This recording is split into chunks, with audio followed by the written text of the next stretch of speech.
जो आपकी मदद करेगा 70 आउट ऑफ 70 मार्क्स लाने में। फिजिकल एजुकेशन का कंप्लीट सिलेबस बस 20 से 30 मिनट में हम कवर कर सकते हैं। देखो ये तो बात पक्की है कि 30 मिनट में 20 मिनट में हम फिजिकल एजुकेशन पूरा सिलेबस डिटेल में तो नहीं पढ़ सकते, लेकिन मैं आपको ये बता दूं कि क्या क्वेश्चन कहां से बनेगा, कैसा क्वेश्चन कहां बनेगा, किस टॉपिक से बनेगा, और वो आप अगर पढ़ लो तो इसका मतलब आपका सिलेबस कवर हो गया। जी हाँ, निचोड़ लेकर आया। मुझे पता है कि कौन से सेक्शन में कहां से क्वेश्चन बन सकता है, सब्जेक्टिव क्वेश्चन कहां से बनेगा, डायग्राम बेस्ड क्वेश्चन कहां से बनेगा, ऑब्जेक्टिव क्वेश्चन कहां से बनेगा, है ना। तो वो टॉपिक्स आपको लेकर आया हूं और वो टॉपिक आपको 1 बाय 1 बता दूंगा, जिससे आपके 70 आउट ऑफ 70 मार्क्स लाना आसान हो जाएगा। ठीक है, शुरू करें। वेलकम है सभी चैंपियंस का फिजिकल एजुकेशन के सबसे वायरल, सबसे इफेक्टिव वीडियो में। चलिए, सबसे पहला आपके पेपर में न्यूमेरिकल जरूर पूछे जाएंगे, और न्यूमेरिकल किस टॉपिक से पूछे जाएंगे ये मैं पहले से लिख कर देता हूं, फिक्स है। अगर आपको न्यूमेरिकल सॉल्व करना है तो ये 3 चीजें पढ़ लो। क्या क्या? देखो, सबसे ज्यादा इंपॉर्टेंट, जब आप पहला यूनिट पढ़ते हो, अब मैं आपको अपने हैंड रिटन नोट्स दिखाता हूं, है ना। ये जब आप पहला यूनिट पढ़ते हो, देखो पहले यूनिट का hand written notes, management of sporting event, इसी में तो हम टाइप्स ऑफ टूर्नामेंट पढ़ते हैं। और जब हम टाइप्स ऑफ टूर्नामेंट पढ़ते हैं तो नॉकआउट और लीग मैचेस के अलग अलग फॉर्मूले हैं। टोटल नंबर ऑफ मैच कितने होंगे, टोटल राउंड ऑफ मैचेस कितने होंगे, अपर हाफ में कितनी टीमें, लोअर हाफ में कितनी टीमें, टोटल बाइज कितने होंगे, अपर हाफ में कितने बाइज, लोअर हाफ में कितने बाइज, सबका फॉर्मूला है। और यही फॉर्मूला पूछे जाने का चांस सबसे ज्यादा है, नॉकआउट का और लीग का, है ना। अगर आपने सैंपल पेपर में देखा हो तो पहला ही क्वेश्चन नॉकआउट टूर्नामेंट का न्यूमेरिकल पूछा था।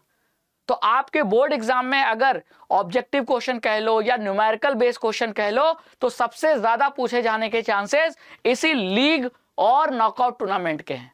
तो जितने भी फॉर्मूले हैं, चाहे नंबर ऑफ टीम हो, चाहे राउंड ऑफ मैचेस हो, चाहे बाइस कैलकुलेट करने का फॉर्मूला हो, सारे फॉर्मूले अच्छे से पढ़ लीजिए और उस पर बेस्ड न्यूमेरिकल को सॉल्व कर लीजिए, पीवाईक्यू सॉल्व कर लीजिए।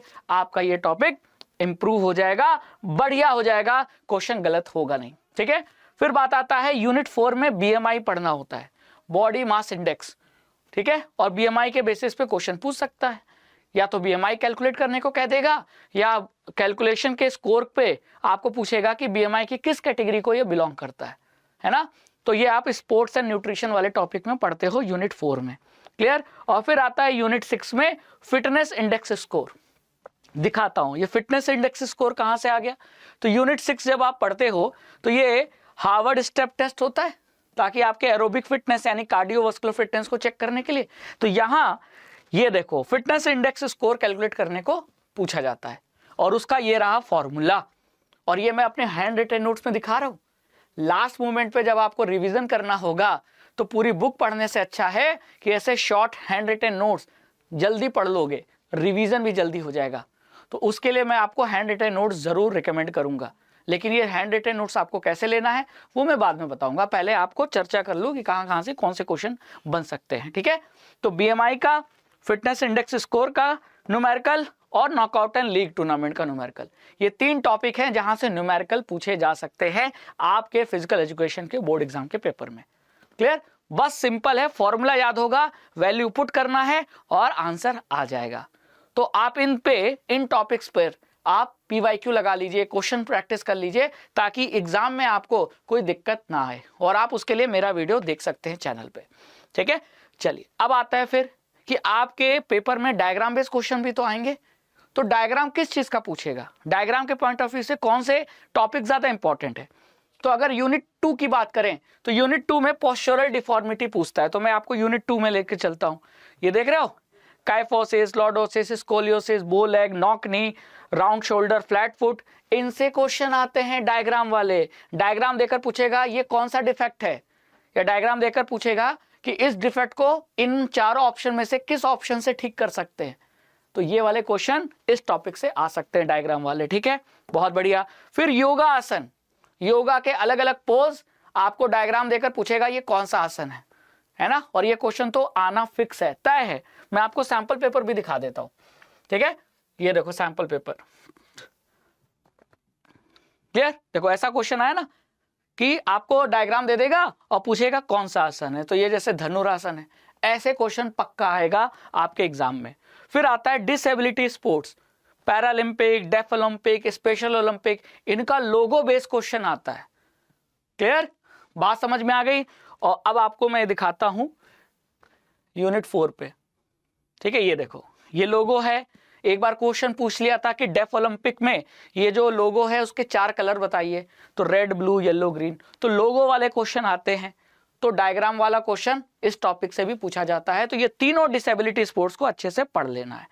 फिर आता है Harvard test, Rikli and Jones test, senior citizen fitness test जो आता है, यानी कि जैसे यहां ये देख रहे हो हार्वर्ड टेस्ट है, यहां से क्वेश्चन आता है। फिर ये देखो Rikli and Jones senior citizen का जो फिटनेस टेस्ट है, सीनियर सिटीजन के फिटनेस टेस्ट में एक टेस्ट नहीं बहुत सारे टेस्ट आते हैं। तो इनका डायग्राम देकर पूछ सकता है कि ये टेस्ट कौन सा है, टेस्ट का नाम बताओ, या ये टेस्ट किस चीज को कैलकुलेट करने के लिए, किस चीज को मेजर करने के लिए हम कर रहे हैं। जैसे मान लो आर्म कर्ल टेस्ट, ये किस चीज को मेजर करता है, तो यहां आपका आंसर हो जाएगा अपर बॉडी स्ट्रेंथ, है ना। 4 ऑप्शन दे देगा। तो इस तरीके के क्वेश्चन भी आते हैं। फिर आपको मान लो ये दे दिया कि chair sit and reach test, ये किस चीज को मेजर करने के लिए हेल्पफुल है, 4 ऑप्शन दे दिया। तो ये लोअर बॉडी की फ्लेक्सिबिलिटी के लिए मेजर करने के लिए हेल्पफुल है। तो इस टाइप के क्वेश्चन आपको डायग्राम बेस्ड इस टॉपिक से मिलेंगे। तो डायग्राम बेस्ड के लिए आपको ये टॉपिक अच्छे से कर लेना है, ठीक है। समझ में आ गया। चलिए अब आता है केस बेस्ड। हाँ, एक टॉपिक और है, ठीक है, एक टॉपिक और है आपके स्पोर्ट्स इंजरी। स्पोर्ट्स इंजरी में भी सबसे ज्यादा इंपॉर्टेंट है टाइप्स ऑफ फ्रैक्चर, यूनिट 7, ठीक है। आओ यूनिट 7 पे चलते हैं। यूनिट 7 कहाँ है, ये यूनिट 7 आ गया। ये देखो, ये है ना टाइप्स ऑफ फ्रैक्चर, ये टाइप्स ऑफ फ्रैक्चर, और इनके डायग्राम दे क्वेश्चन भी बन सकते हैं कि आपको डायग्राम देकर पूछेगा कि ये किस टाइप का फ्रैक्चर है, या हो सकता है मैच द कॉलम दे दे, है ना। तो ये देख रहे हो ट्रांसवर्स, ऑब्लिक है, इंपैक्टेड है, नंबर ऑफ पीसेस में टूट जाए तो कम्युनिटेड है। तो ये डायग्राम बेस्ड क्वेश्चन यहां से भी बन सकता है। तो इस टॉपिक को भी डायग्राम पॉइंट ऑफ व्यू से पढ़ना बहुत जरूरी है। अब आता है केस बेस्ड क्वेश्चन।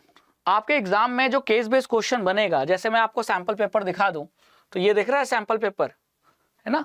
तो सैंपल पेपर के जैसा ही मतलब पैटर्न तो वही रहेगा। अब देखो आपका जो केस बेस्ड क्वेश्चन है 31, 32 और 33, यानी आपके 3 केस बेस्ड सवाल पूछे जाएंगे, 3। अब वो केस बेस्ड सवाल किस टॉपिक से ज्यादा पूछे जाने के चांसेस है, तो नॉकआउट और लीग फिक्सचर से क्वेश्चन पूछे जाने के चांसेस है। जी हाँ, यहां से न्यूमेरिकल बन सकता है और यहां से केस बेस्ड क्वेश्चन भी बन सकता है। फिर टाइप्स ऑफ फ्रैक्चर, बिल्कुल बन सकता है टाइप्स ऑफ फ्रैक्चर। फिर Paralympic, deaf Olympic, special Olympic, यानी स्पेशल जो डिसेबिलिटी स्पोर्ट्स है उनसे क्वेश्चन बन सकता है। विटामिन से क्वेश्चन बन सकता है, जैसे मैंने आपको यहां दिखा दूं, ये देखो फ्रैक्चर से केस बेस्ड क्वेश्चन बना है, ये केस बेस्ड क्वेश्चन है, इस टाइप का केस बेस्ड क्वेश्चन। फिर ये देखो डिसेबिलिटी स्पोर्ट्स का लोगो देखकर 4 सवाल पूछ लिए, है ना, क्लियर। फिर ये देखो फिक्सचर से case based question, knockout fixture का डायग्राम देकर आपसे 4 सवाल पूछ लिए, क्लियर। तो ये केस बेस्ड क्वेश्चन बन सकता है इस टॉपिक से। Types of vitamin, vitamin B, vitamin C, इन पे बेस्ड केस बेस्ड क्वेश्चन आ सकता है। फिर ऑर्गेनाइजिंग कमिटी और उसका रोल आपको ये पहले यूनिट में मिलेगा। ऑर्गेनाइजिंग कमिटी 4 टाइप की होती है और इनका इवेंट कराने में रोल क्या होता है, इस टॉपिक से भी केस बेस्ड क्वेश्चन बन सकता है। अगर केस बेस्ड नहीं बना तो सब्जेक्टिव में तो पूछ ही लेगा, ठीक है। समझ में आया, टॉपिक क्लियर हो गया। अब आते हैं कि ये जो 2, 3 और 5 मार्कर वाले जो क्वेश्चन हैं जो सब्जेक्टिव है, जिसमें लिखना ज्यादा है, वो पूछे जाने के कहां से चांस है, कौन कौन से टॉपिक से पूछे जाने के 100% चांस है। तो देखो पहला जो टॉपिक है, strategy to make physical activity accessible for children with special need. वो बच्चे जो डिसेबल होते हैं, है ना, जो बच्चे डिसेबल होते हैं उनके लिए, ये देखो दिख रहा है topic, strategy to make physical activity accessible for CWSN। तो इसमें कम्युनिकेशन है, स्पेस है ना, ब्रॉड हेडिंग, इक्विपमेंट है, ग्रेडेड एक्टिविटीज है, सोशल स्ट्रैटेजीज है, साइकोलॉजिकल स्ट्रैटेजीज है, इन्हीं को एक्सप्लेन करना है। हो सकता है 5 नंबर में आ जाए, 2 नंबर में आ जाए। 5 नंबर में आएगा तो सब कुछ एक्सप्लेन कर देना, 2 नंबर में आएगा तो ऐसे लिखेगा write any 2 strategies write any 2 strategies या explain any 2 strategy to make physical activities accessible for CWSN। तो ये वाला टॉपिक सब्जेक्टिव के पॉइंट ऑफ व्यू से बहुत इंपॉर्टेंट है। फिर साई फिटनेस टेस्ट, साई मतलब स्पोर्ट्स अथॉरिटी ऑफ इंडिया ने अलग अलग एज ग्रुप के लिए अलग अलग फिटनेस के टेस्ट बता रखे हैं, वहां से क्वेश्चन बन सकता है। ठीक है, देखो ये है ना, क्लियर।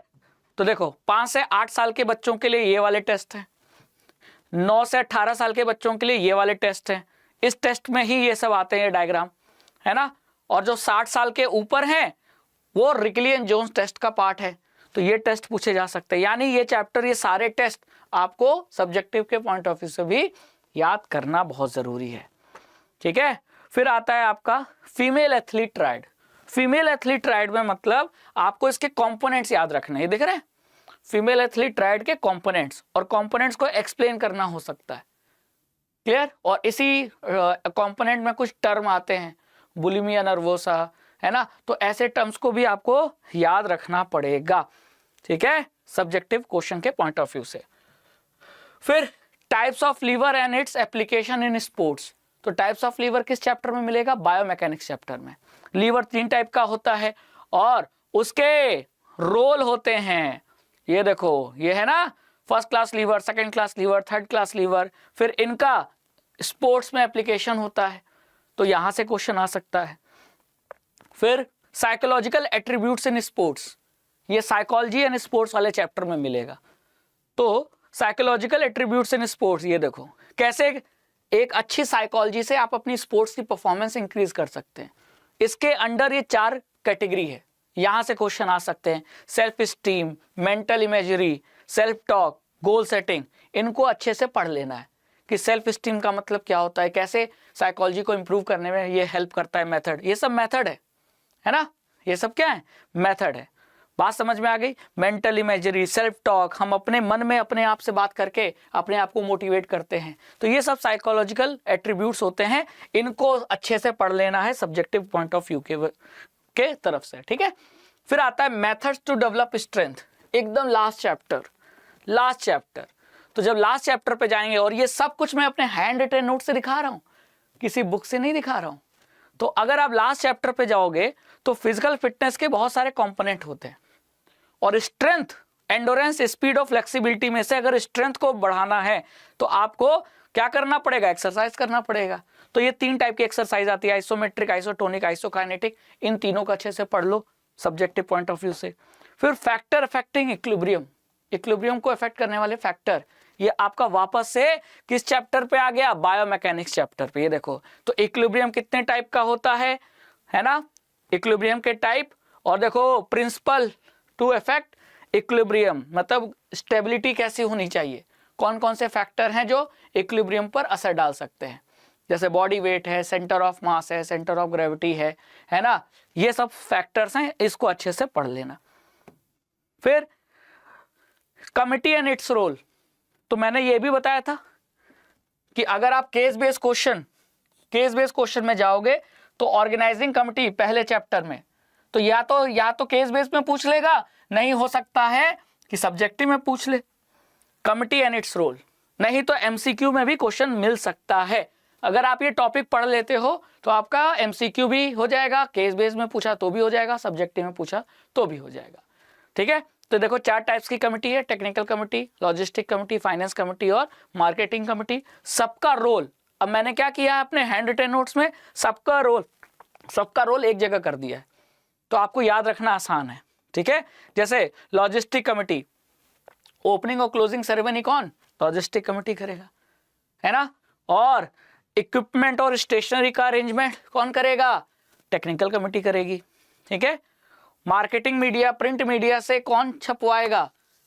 मार्केटिंग कमिटी करेगी। तो इस टाइप के शॉर्टकट में आपको, मतलब इसको एमसीक्यू के लिए भी पढ़ लोगे, केस बेस्ड क्वेश्चन के लिए भी पढ़ लोगे और सब्जेक्टिव क्वेश्चन के लिए भी पढ़ लोगे। तो ऑर्गेनाइजिंग कमिटी जो होती है उसके जो 4 टाइप्स हैं, और इन सभी 4 टाइप्स का रोल ये आपको पढ़ना ही पढ़ना है। क्वेश्चन फंसेगा, पक्का फंसेगा, 100% टॉपिक ऐसे बता रहा हूं जहां से क्वेश्चन फंसेगा। फिर आता है बायोमैकेनिक्स चैप्टर में Newton law, first law, second law, third law, और उसका स्पोर्ट्स में एप्लीकेशन, ठीक है। तो बायोमैकेनिक्स चैप्टर दिखाऊं, ये देखो बायोमैकेनिक्स चैप्टर। अब इसका स्पोर्ट्स में एप्लीकेशन देखो, जैसे ये थर्ड लॉ का एप्लीकेशन है, ये सारे स्पोर्ट्स सेकंड लॉ पे बेस्ड है, ये सारे स्पोर्ट्स में दिख रहा है आपको फर्स्ट लॉ लग रहा है, ये सब हैंड रिटन नोट्स में। तो आपको यही चीजें एक्सप्लेन करनी है कि न्यूटन का लॉ और स्पोर्ट्स में कैसे उसको अप्लाई करते हैं। जैसे किसी फुटबॉलर ने बॉल मारा तो गोलकीपर हाथ से रोकता है, यहाँ क्या आ गया, law, first law of inertia, है ना, यानी न्यूटन का फर्स्ट लॉ, तो वो पढ़ना है। फिर friction and it's type, friction and it's type आपको कहाँ मिलेगा, फ्रिक्शन एंड इट्स टाइप इसी चैप्टर में मिलेगा, बायोमैकेनिक्स चैप्टर में, ठीक है, क्लियर। टाइप्स ऑफ फ्रिक्शन और उसका फोटो डायग्राम ये, और method to reduce friction, clear, समझ में आ गया। और लास्ट है effect of exercise on muscular system, short term effect भी, लॉन्ग टर्म इफेक्ट भी, ठीक है। अब effect of exercise on muscular system, तो हमारे मस्कुलर सिस्टम पे क्या असर पड़ता है, तो ये देखो, effect of exercise on muscular system, short term effect, ये सब लॉन्ग टर्म इफेक्ट। इन्हीं को और डिटेल में पढ़ लेना, अगर सब्जेक्टिव क्वेश्चन में लिखना है तो इन्हीं को और डिटेल में लिखना है, ठीक है। ऑब्जेक्टिव आया तो पूछ लेगा which of the following is not a long term effect, is not a short term effect, ऐसे क्वेश्चन बनेगा, क्लियर। तो ये था आपका इस मिनटों में, यानी इस वीडियो में मैंने आपको ये बता दिया कि कौन कौन सा टॉपिक पढ़ के जाओ, 100% क्वेश्चन बनेगा, पेपर यहीं से बनेगा, और पेपर समझ लो लीक हो चुका है, 70 आउट ऑफ 70 फिक्स हो गया। अभी मैंने आपको जो कुछ बताया वो कहां से बताया, अपने हैंड रिटन नोट से, और बच्चों को ये मैं हैंड रिटन नोट्स दे भी रहा हूं, किस बुक में, उस बुक का नाम है प्रहार बुक, और ये प्रहार बुक आप लेकर रख सकते हो अभी, और ये काम करेगा जब बोर्ड एग्जाम आपका कब है, फिजिकल एजुकेशन का। अब मैं आपको डेट शीट दिखाता हूं, अगर आप डेट शीट देखोगे तो 18 फरवरी को है आपका फिजिकल एजुकेशन का पेपर। तो अगर आपने 17 फरवरी में बायोटेक्नोलॉजी, एंटरप्रेन्योरशिप ये सब नहीं लिया है, तो पहला ही पेपर आपका फिजिकल एजुकेशन का है।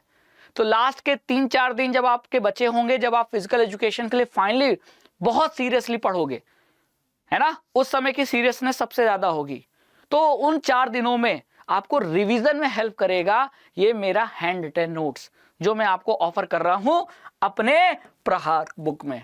और साथ ही साथ अगर आप ये प्रहार बुक लेते हो, जो कि ई बुक है, तो आपको chapter wise hand written notes मिलेंगे। आपको chapter wise hand written notes ये दिख रहे हैं, ये देखो, ये पहले चैप्टर का, ये दूसरे चैप्टर का, है ना, ये तीसरे चैप्टर का, ये चौथे चैप्टर का, इसी तरह हर चैप्टर का आपको हैंड रिटन नोट्स मैं आपको दे रहा हूं, और ये हैंड रिटन नोट्स आपको रिवीजन में हेल्प करेगा। और केवल यही नहीं, आपको मैं 2 सैंपल पेपर भी दे रहा हूं फिजिकल एजुकेशन के, वो भी सोल्यूशन के साथ, और ये सब कुछ आपको मिलेगा इस प्रहार बुक में। और इस बुक को लेना है तो आपको बस एक छोटा सा काम करना है कि आप इस वीडियो के डिस्क्रिप्शन में चले जाइए, या मेरे किसी भी वीडियो को उठाकर देख लो, उसके डिस्क्रिप्शन में चले जाओ, ठीक है। जैसे मैं यहां से दिखा देता हूं, मान लो आपने ये वाला वीडियो देख लिया, ठीक है, तो आपको क्या काम करना है, या तो इस वीडियो के डिस्क्रिप्शन में चले जाओ, चाहे ये जो आप वीडियो देख रहे हो उसके डिस्क्रिप्शन में चले जाओ। जब आप डिस्क्रिप्शन में जाओगे तो यहां देखो क्लास 12 फिजिकल एजुकेशन ई बुक का लिंक होगा, उस लिंक को क्लिक कर देना। लिंक पे क्लिक करोगे और बाय नाउ पे जाकर मैंने कोड क्या बता रखा है, रघु 12, और यही कोड आपको यहां अप्लाई कर देना है। और जैसे ही कोड अप्लाई करोगे आपको मिल जाएगा डिस्काउंट, जैसे ही कोड अप्लाई करोगे आपको मिल जाएगा डिस्काउंट, ठीक है। और अगर आपके ऐप में, कैरियर्स अड्डा ऐप में कॉइन्स हैं तो बुक की प्राइस और कम हो जाएगी, ठीक है। तो मान के चलो अराउंड 100 में आपको ये बुक मिल जाएगा, क्लियर। तो जाइए अभी प्रहार बुक लीजिए, और जो जो टॉपिक मैंने अभी बताया है इस वीडियो में, उन टॉपिक्स को पहले तैयार कीजिए। वो टॉपिक्स तैयार तो 70 आउट ऑफ 70 मार्क्स आने की तैयारी हो जाएगी, क्योंकि अगर वो टॉपिक करके जाओगे, है ना, वो टॉपिक से क्वेश्चन डेफिनेटली बनेगा, और वो टॉपिक पहले तैयार कर लो, और जो टॉपिक बचे रिमेनिंग उनको आने वाले दिनों में तैयार कर लो, और फिर लास्ट के 3-4 दिनों में रिवीजन करना दबा के हैंड रिटन नोट से, और फिर क्वेश्चन प्रैक्टिस करना, और फिर बोर्ड एग्जाम फोड़ कर आ जाना। तो कैसा लगा ये वीडियो? आई थिंक ये वीडियो आपकी सारी प्रॉब्लम को एंड कर देगा, और अब तो अंतर से, अब माइंड से एक जवाब आ रहा होगा, नहीं अब तो फोड़ डालूंगा, है ना। बस यही करना है। ये वीडियो इसी पर्पस के लिए बनाया था, ताकि आप अभी भी अगर कुछ जीरो से स्टार्ट कर रहे हो तो भी ये मान के चलो आप सब कुछ कर सकते हो, फिजिकल एजुकेशन में सब कुछ पढ़ सकते हो और 70 आउट ऑफ 70 मार्क्स ला सकते हो। Thank you so much. और अगर आपको ये वीडियो अच्छे लगे तो कमेंट सेक्शन में जरूर बताना, और प्रहार बुक जाकर अभी ले लीजिए। प्रहार बुक फिजिकल एजुकेशन पे प्रहार करने के लिए ही बनाया है। प्रहार करेंगे तभी तो 70 आउट ऑफ 70 मार्क्स लाएंगे। चलिए, थैंक यू सो मच। जय हिंद, जय भारत।